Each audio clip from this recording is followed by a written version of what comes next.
السلام علیکم ورحمۃ اللہ۔ عاقل صاحب، آپ کیسے ہیں؟ وعلیکم آپ کی السلام صحت کیسی ہے؟ اللہ پاک آپ کو حفظ و امان میں رکھے۔ آپ کو تو بھی۔ ایک مسئلہ درپیش آ گیا کہ کتا جو ہے یہ آدمی باغ کی سیفٹی کے لیے یا پالتو گھر میں جو بھیڑ بکریاں جانوروں کے لیے، مرغیوں کے لیے، یا انسان گھر میں اکیلا ہو تو کتا سیفٹی کے لیے رکھ سکتا ہے نہیں رکھ سکتا ہے؟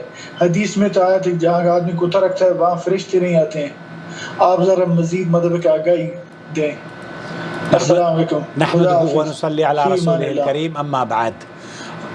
آپ دیکھ رہے ہیں نو ٹی وی جدہ اور میں ہوں آپ کا دوست، آپ کا ہوسٹ محمد عاقل۔ سماحت الشیخ عبدالعزیز بن باز مفتی مملکت سعودی عرب سے یہ سوال پوچھا جا رہا ہے، آپ کی خدمت میں پیش کرتا ہوں۔ تحت بيتنا 3 من الكلاب للحراسة نعتني بها، وقرأت حديث عن الرسول اللہ کے رسول صلی اللہ علیہ وسلم کی حدیث بھی میں نے سنی ہے کہ اس کے نامہ اعمال سے قیرات یا قیراتین کم کر دی جاتی ہے کتا جو پالتا ہے گھر میں، ایسی صورت میں جبکہ ہمارے گھر کے نیچے ہی کتے پلے ہوئے ہیں اور وہ سیفٹی سیکیورٹی جیسے بھائی نے بیان کیا ہے اس لیے باندھے ہوئے ہیں، اس کا کیا حکم ہے؟ رب كلب ينقص من أجره في كل يوم قيراطان، هل نأثم في تربية؟ کیا ہمیں اس کا گناہ ملے گا؟ لا تؤذي أحد من الناس أفيدونا سماحة الشيخ۔ شیخ سے پوچھا جا رہا ہے کہ یہ کتے بڑے ٹرینڈ ہیں، لوگوں کو تنگ بھی نہیں کرتے ہیں۔ يقول النبي صلى الله عليه وسلم من اختنق كلبا إن كلب صيد أو ماشي أو زرع بينهم ينقص من أجر كل. یہاں شیخ یہ فرما رہے ہیں کہ اللہ کے رسول صلی اللہ علیہ وسلم نے فرمایا ہے جو کتوں کو پالتا ہے، دراصل میں تفصیل سے آپ کی خدمت میں پیش کرنے کی سعادت حاصل کر رہا ہوں، کتا جہاں پر ہوتا ہے رحمت کا فرشتہ وہاں نہیں آتا، اور شریعت مطہرہ نے مسلمانوں کے لیے کتا پالنے کو نہ صرف حرام قرار دیا ہے بلکہ اس کی حکم کی مخالفت کرنے والے کو بطور جرمانہ اس کے نامہ اعمال سے روزانہ 1 یا 2 قیرات نیکیاں کم کر دینے کا بھی خسارہ یا سزا کے طور پر اللہ کے رسول صلی اللہ علیہ وسلم سے اسے احادیث میں یہ سزا بھی بتائی گئی ہے کہ جو یہ نافرمانی کرتا ہے نا، کتا پالتا ہے منع کرنے کے باوجود بھی اس کے نامہ اعمال سے یا 1 قرات یا 2 قرات نیکیوں کی کمی ہوتی رہتی ہے، جس میں گھر میں کتا ہو اس میں فرشتے بھی داخل نہیں ہوتے۔ حضرت ابو طلحہ رضی اللہ تعالیٰ عنہ سے روایت ہے کہ رسول اکرم صلی اللہ علیہ وسلم نے فرمایا رحمت کے فرشتے اس گھر میں داخل نہیں ہوتے جس میں کتا یا تصویر ہو۔ اسے امام ابو داؤد نے سنن میں نقل کیا ہے، حدیث نمبر 4153 پہ۔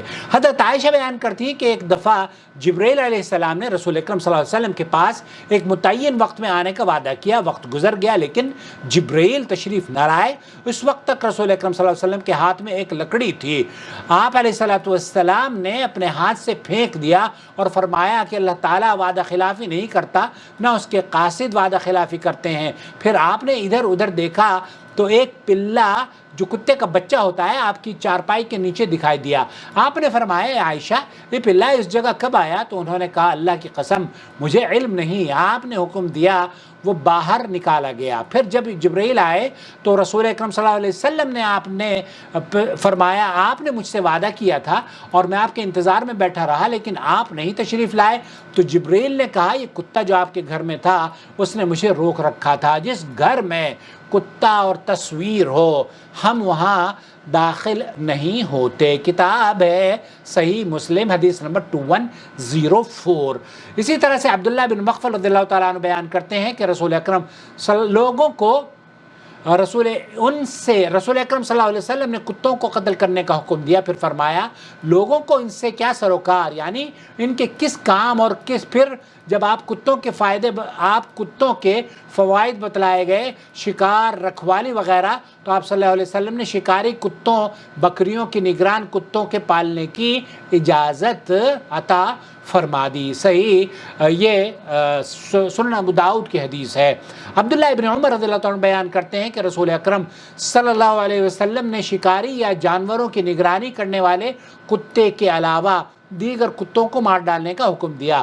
ابن عمر رضی اللہ تعالیٰ عنہ کہا گیا کہ ابو ہریرہ رضی اللہ تعالیٰ عنہ یہ بھی کہتے تھے او کلب زرع یعنی کھیتی کی نگرانی کرنے والے کتے، یعنی یہ بھی مستثنا ہیں۔ ابن عمر رضی اللہ تعالیٰ عنہ نے کہا ابو ہریرہ رضی اللہ تعالیٰ عنہ کے پاس کھیتی تھی اس لیے انہوں نے اس کے بارے میں پوچھا ہوگا۔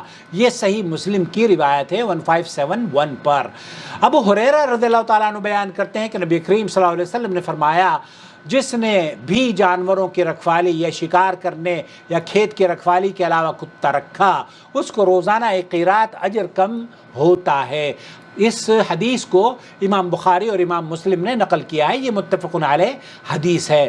حضرت ابو ہریرہ بیان کرتے ہیں کہ رسول اکرم صلی اللہ علیہ وسلم نے فرمایا جس نے کوئی کتا پالا تو روزانہ اس کے اجر سے 2 قیراط اجر کم ہوگا، سوائے شکاری یا جانوروں کی رکھوالی کرنے والے کتے کے۔ اس حدیث کو بھی مسلم اور امام نسائی نے نقل کیا ہے۔